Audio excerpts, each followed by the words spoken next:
On va faire une vidéo à l'arrache, on va observer les effets du mauvais fil sur la couture. Bon, c'est une FS40, on est en point zigzag à fond, et là on a un mauvais fil. Et déjà on entend que ça clac, clac, clac, clac, clac, clac, clac, clac.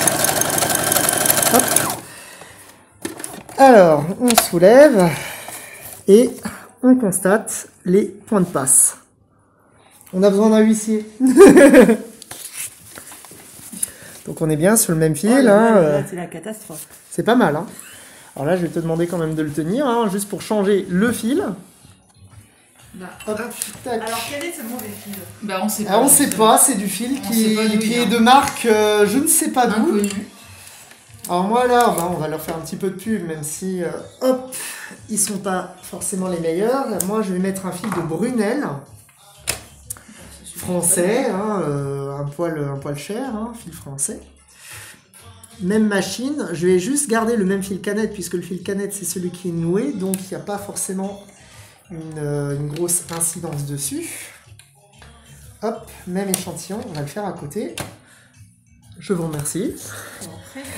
Hop, donc même point, même réglage, même machine.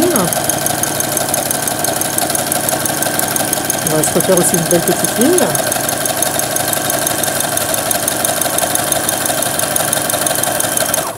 Voilà, hop.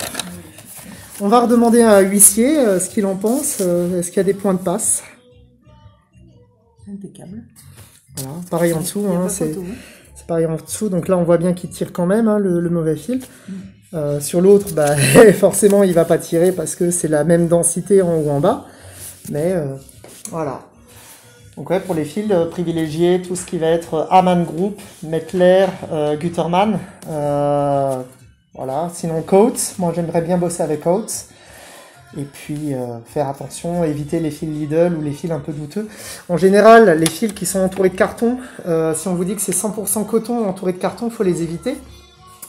Parce que forcément le carton il va absorber de l'humidité, il va la conserver. Donc si c'est un fil coton et qu'il a de l'humidité, il va se détériorer, surtout au centre, c'est-à-dire à la fin des bobines.